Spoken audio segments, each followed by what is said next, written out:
Pro Group Management. Workers' comp that works for you. You are watching Nevada Newsmakers. And back on Nevada Newsmakers, this is a special edition of Nevada Newsmakers, our second part of our interview with Governor Kenny Guinn. It's a pleasure to have you here on the program, Governor. I want to go back to pick up on something. I tried to pin you down on yesterday's program. I'm going to try again now. How much money, additional money, do you think you're going to put into K through 12 now the Teachers Initiative has failed? And how are we going to get that accountability? What would you look at? I mean, you used to head up the school district down in Clark County. Well, actually, we're going to put very little money into K through 12 outside of just growth, and that's where most of our money goes. That's going to be that 180 something to $200 million plus that will go into just for growth, to do nothing but just hire new teachers for the new kids that are coming. I will have some one-shot funds that I will try to put into at least K through 6, and hopefully it can be aligned in some form to be attached to the failing schools. The 137 schools that are failing and 120 is on the watch list that many will be moving to the failure list. And along with those dollars, any dollars I put there, I assure you will have great accountability attached to it. For example? Well, certainly how, for example, you can say this money can't just be spent for a general array of items. For instance, if the school is identified and it has a high enrollment of Hispanic kids who are having difficulty of speaking English, then I would look at that as a priority to hire a Spanish-speaking teacher who is bilingual, of course, that would not teach in Spanish but teach the kids more English so that they could start taking the test in English, which is required. So we would be looking at that form of accountability, being aligning the dollars directly to the core issue in that particular school. So it would be test scores? It would be absolutely test scores, and if they don't make improvements over a period of time, then you're going to have to take a look at it and have a sunset rule, because we can no longer just start a program, which we have, and one prime and good example is this class size reduction. Started out at around $40+ million, and now it's up to $240+ million each biennium in the budget, and soon to be 270, 280, and we have to have more accountability attached to those kinds of dollars if we're going to eliminate 137 schools plus another large number that has the potential to go on the failure list. Governor, during the 05 session, we're going to have at least four fewer Republicans in the legislature. In the Senate, Senator O'Connell lost, Senator Rawson, one of your compadres, lost, and in the legislature, in the Assembly, we had Ron Connect and Don Gustafson both losing. Did you work to remove any of those lawmakers from office, and how do you think that without them, things will change? Do you think things will run a lot smoother without them in the legislature?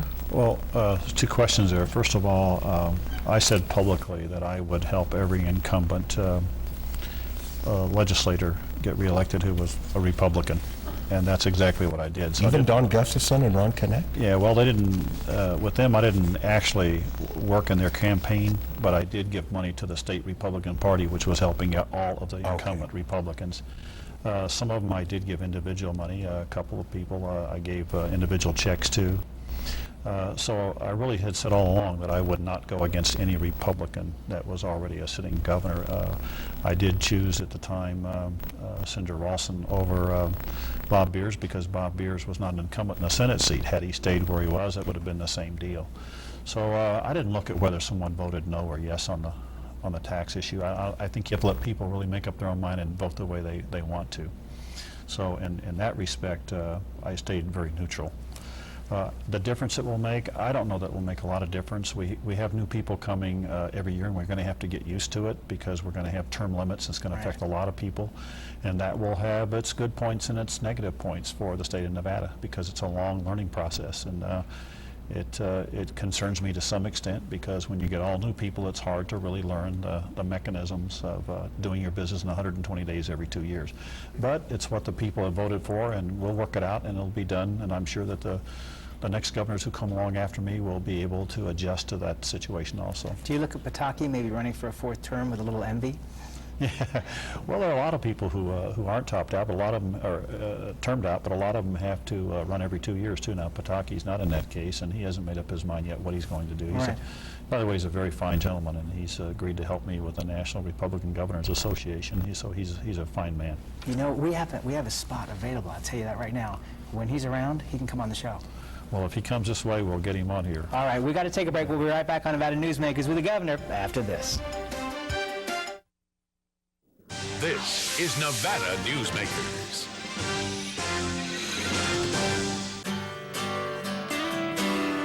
If you think Wells Fargo is only checking accounts, you're not seeing the whole picture. Online brokerage, mutual funds, mortgages, and home equity accounts. So get more than free checking and start reaching your goals today. Now you get the picture. Wells Fargo, the next stage. When you need a new employee, how can you be sure who you're really hiring? A background investigation by Employer Links will uncover criminal records, verify the applicant's education, check their credit history and Social Security verification. An investigation will research professional licenses and driver's licenses and let you know why they're unemployed. Hiring the right person shouldn't be a gamble. Call Employer Links. Employer Links, protecting your investment. So, who do you use for workers' comp? Pro Group Management. Ah, I've heard some good things about them. You bet. Employee background checks, safety training, claim seminars. Oh, and here's the great part. If you have an issue, they work for you, not against you. Sounds perfect. And expensive. Well, that's the best part. They saved me 30%. I've heard they've saved others 50%. Works for me. Pro Group Management. Finally, workers' comp that works for you. It's the next best thing to having your own wine cellar. Come to the Bonanza Casino for a first and fine dining, reasonably priced wines. When you dine at Cactus Creek Southwestern Steakhouse, you can also enjoy a fine bottle of wine at just about the same price you'd pay at the Vineyard, Silver Oak, Robert Mondavi, Rombauer, Cape Bread, Jordan, and Duckhorn, just to name a few. And at the lowest prices of any restaurant or casino in Northern Nevada. And remember, all fine wines are not in wine cellars. They're in the Cactus Creek at the Bonanza Casino, where locals come to play. And now, back to Nevada Newsmakers with Sam Shad. And back on Nevada Newsmakers with Governor Guinn.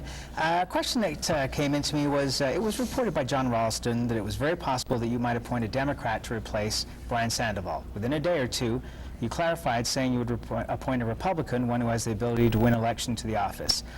This is kind of why your administration gets its reputation for being fickle, often off message. Happens on major issues too. Another example, lots of missed messages were sent out during the tax wars of 2 and 3 years ago.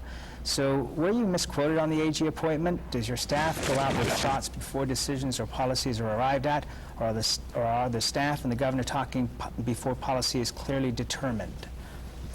Well, I don't know what kind of question it is, but I can tell you this, that no one said anything to me, and I didn't say anything until I was on the John Ralston program. And that's the first time I was asked, will you appoint a Democrat or Republican? And I made it very clear that I would appoint a Republican. And I said because the people had voted in a Republican, I am a Republican, and I'm going to appoint a Republican. Now, there was nothing else said any place in any media, so I don't know where they got that, unless they get it off of some crazy internet program that people do and put what they want to put in there. But that was the first time it was said, and there's never been any thought about anybody would appoint a Democrat.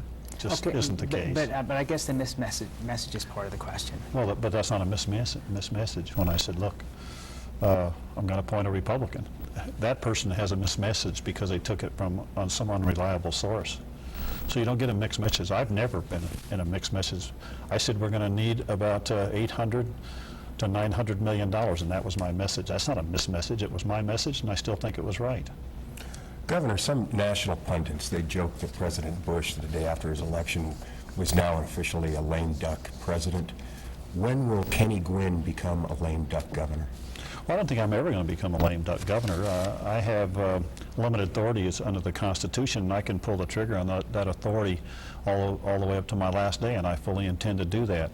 Most of my authority comes when I build a budget and I send it over, and everybody has to understand that the governor's pretty powerful when they build a budget. The budget, to the best of my knowledge of being around the legislative process for almost 40 years now, has never been changed more than 3% in any one given legislative process. So that means out of 100%, the governors in the past, and me as an example, it's even been changed smaller than that. In fact, the legislative body added to my minimum number last time. So I feel like I have all the authority that I need. I don't know that it's strength or power or anything. It's what the Constitution allows me to do. Now, the legislative body can go there and change anything that I put into a budget. They can add to it, they can delete it, but it's never been more than 3%.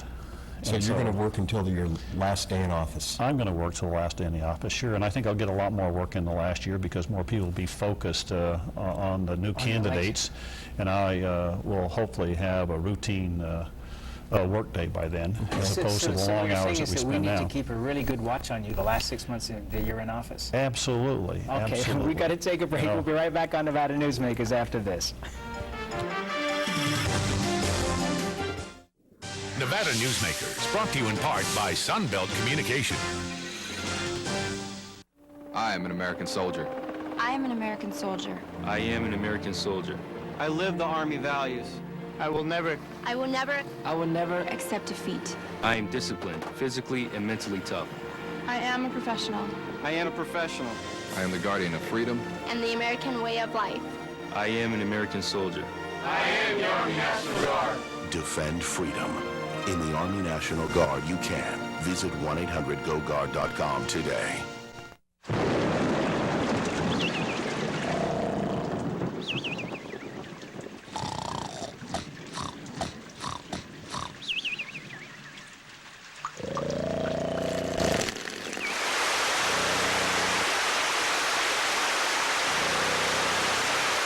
For a hole in your roof or a whole new roof, Ken Dillon, owner of Van Dyne Roofing, can get it fixed with his eyes closed. The Abowd family has an appetite for dialogue. Agree or disagree, have the conversation. All opinions are welcome.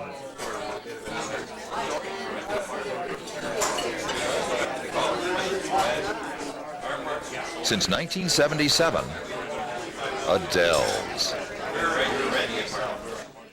If you own a business and want to maximize your company's potential, join the Retail Association of Nevada. Our membership benefits include the Nevada Retail Network Self-Insured Group, providing workers' compensation coverage that can lower your rates. That savings can go directly to your bottom line. We are an effective pro-business organization that lobbies on behalf of our business members. The Retail Association of Nevada, protecting Nevada businesses for 35 years.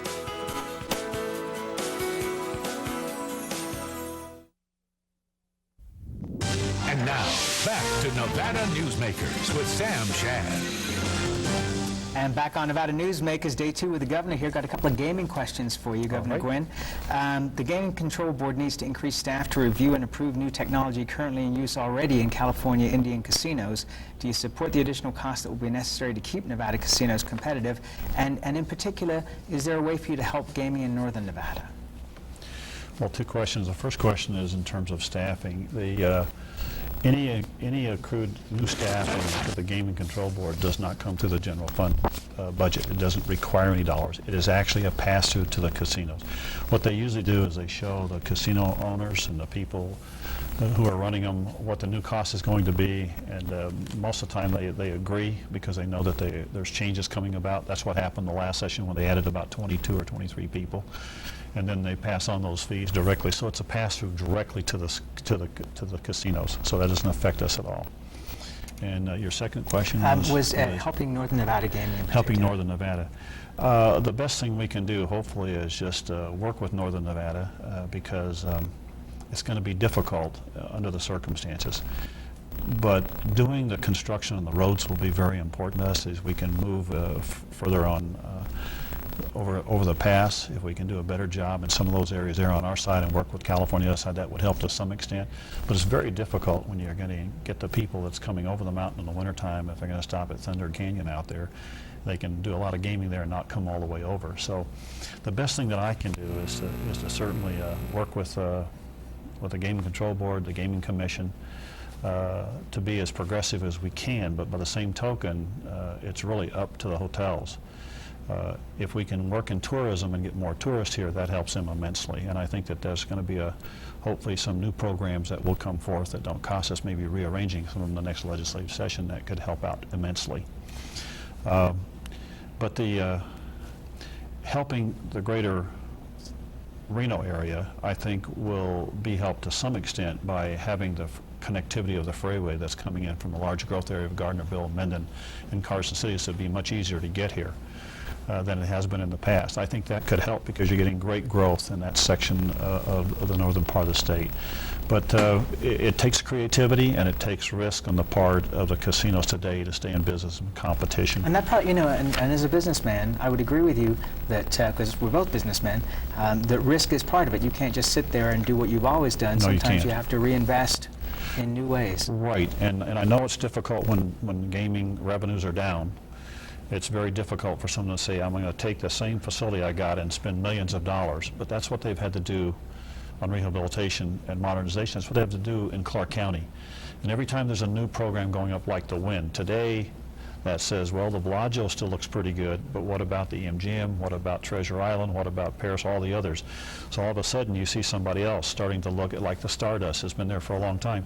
They're talking now that it could be over $1 billion just to restructure it. They just paid $46 million for a little piece of property out in the back with some day rentals or weekly rentals on it so that they can then have the ability to have the land to start expanding to increase the Stardust Hotel, because it's the largest, it's a flagship for Boyd Gaming in Southern Nevada. But you're going to have to put a lot of money into rehabilitation and modernization because people like to stay at the latest and the newest, the most modern one. Governor, you say you're not going to run for any office after your term is done. Would you accept any political appointment, maybe ambassador or anything like that? No. No, you're just going to retire? I'm going to split my time about 50-50 from Southern Nevada to Northern Nevada. We're building a home in Northern Nevada right now as we speak, and we'll either build a new home or rehabilitate and modernize our home in Las Vegas and spend our time really enjoying the state and the people that we've gotten to know so well over the last 40 years. What would you like to be remembered for? Would you like to be Kenny Guinn's legacy as the governor of Nevada? Well, I've really, truly never looked for a legacy, and I don't know that a politician should, and I haven't, but I think let the people decide that. I think they can look at privatization of workers' comp, which has been done only in the great state of Nevada on a unanimous vote that has saved us millions and millions of dollars for our business people. And bringing lots of people and bringing lots of California people to here. Nevada. Yes, Arnold Schwarzenegger would die to have that program. And the other, we look at education. We're the lowest state in the country, in America, of going on to college. We're now way up the list. That's due to the Millennium Scholarship and the focus. We're the only state in America that's got a senior RX program. I think let the people decide that and then let history write itself. Let me ask you about the Millennium Scholarship. I was at a dinner where you spoke the other evening, so I'm presuming this is public knowledge now. Some financial difficulties with the Millennium Scholarship that you plan to fix along with the state treasurer, correct? Right, yeah. There's the program was funded properly. It's coming for 40% of the tobacco money. The first calculation was about 40% of our kids would go on to college and use this. That the legislature cut it down a little bit, and rightly so. I didn't complain about that. But the success has been so overwhelming, and we had so few kids going on to college that today 70% of our graduating classes are taking advantage of that program, staying in the state. And so it's gotten in a cash flow problem because it's been so successful. And we will do an endowment, at least my recommendation will be, and I've talked to a number of legislators, of a little over $100 million, working with Brian Krolicky. There's a way for us to do that. We've improved the abandoned properties from $7-8 million a year to about 18 under Brian and my watch over the last 6 years. Take about half of that and bond it out, and we could put the endowment for about $100 to $115 million to make that program safe through the year 2015 and where to get or that 20. money from? Well, we'll bond it out just like we do for our highways and other things and pay it back from the revenue stream that we have. Do you see the Millennium Scholarship ever going to a thing that's on a need basis only? No, I don't. I think it's pretty much the majority of them are on a need basis now. They talked about that when we first worked on it, to tell you the truth, Ray. But when you looked at it, they said, well, let's eliminate teachers' children's. Well, someone that's making, let's say, $36,000 a year after a few years, they got 2 kids, how do they go to college? I mean, with their parent working like that, single mom. So we've left it there. We have raised the criteria, and it's more difficult to really maintain the scholarship now, and it's more difficult to get it in the first place, and we've hardened it up a little bit, but we still got 40,000 kids who have qualified for it. 18,000 kids are in school this year, and the graduating class, the second one will come along, and it'll be about 4,500 to 5,000 kids in that graduating class, producing a great workforce for high technology. And we'll be right back on Nevada Newsmakers on that high note after this. This is Nevada Newsmakers. When you need a new employee, how can you be sure who you're really hiring? A background investigation by Employer Links will uncover criminal records, verify the applicant's education, check their credit history and Social Security verification. An investigation will research professional licenses and driver's licenses and let you know why they're unemployed. Hiring the right person shouldn't be a gamble. Call Employer Links. Employer Links, protecting your investment.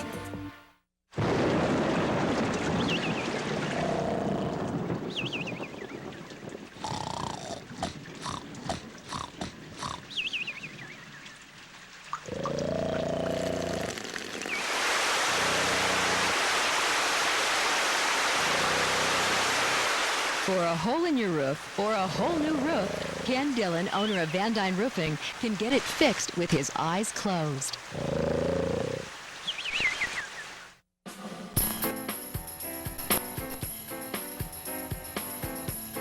Are you ready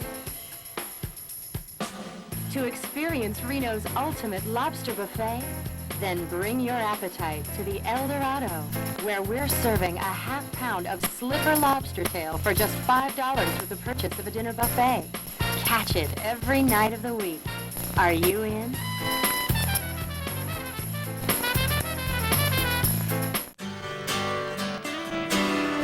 If you think Wells Fargo is only checking accounts, you're not seeing the whole picture.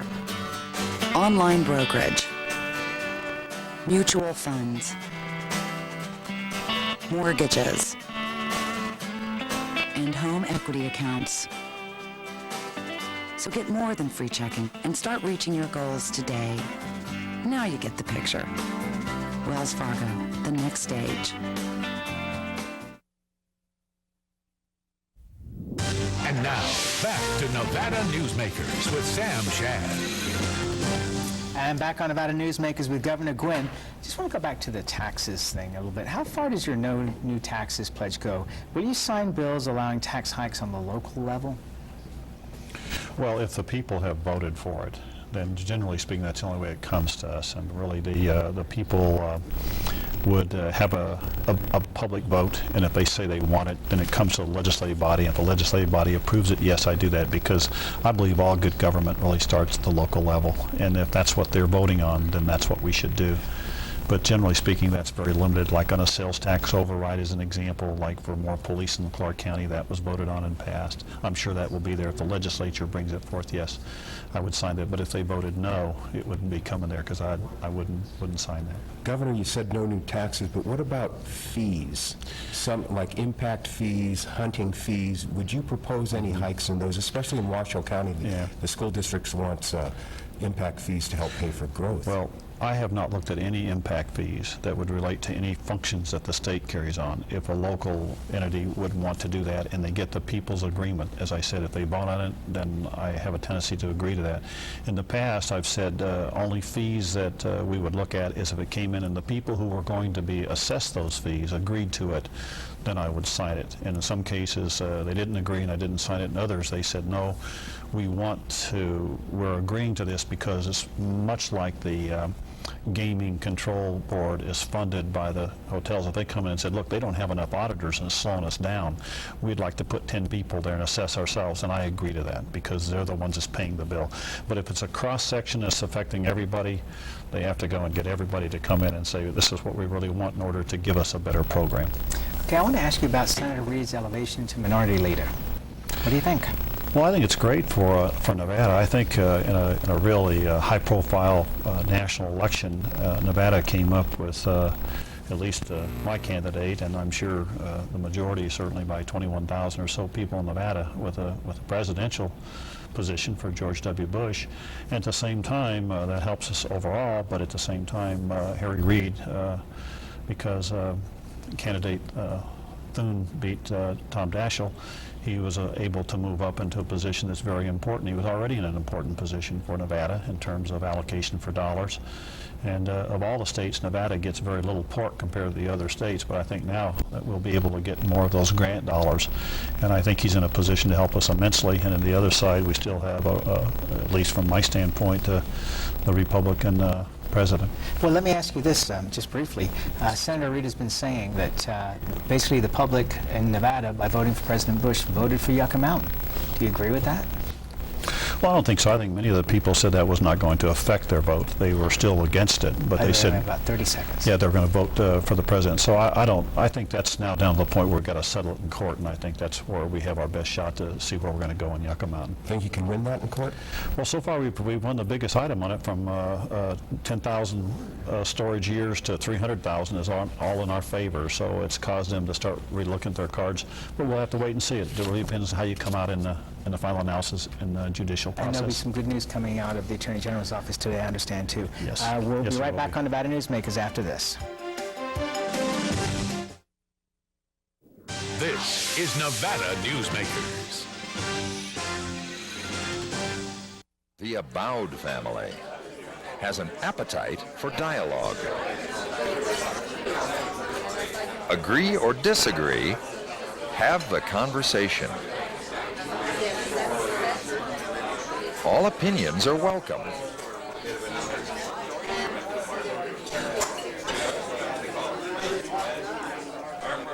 Since 1977, Adele's.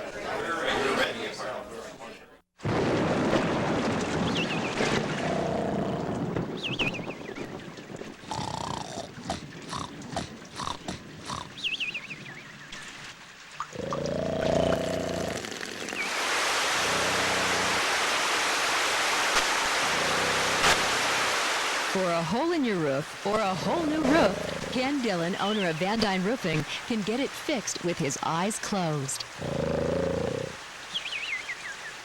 Mr. Simmons. How long you been in town, Doc? Do you have many patients? Bet that licensing was tough. Med school pretty brutal, huh?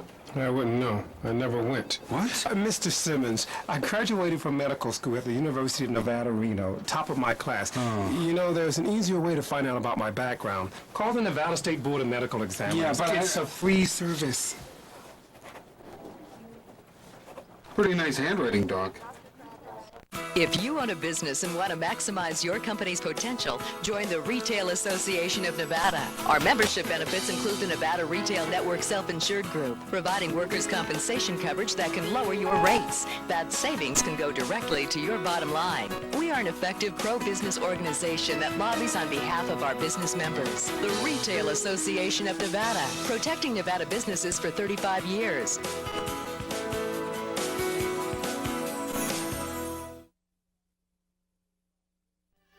It is a rare opportunity to ever sit down with the governor of the state, and we get to do that all the time with our governor. Great to have you here. Okay, Sam, Thank you great so to be much here, for your Raymond. time. Good to see you again. We'll be back on Nevada Thank you guys Newsmakers very much. Thank you. with another show tomorrow.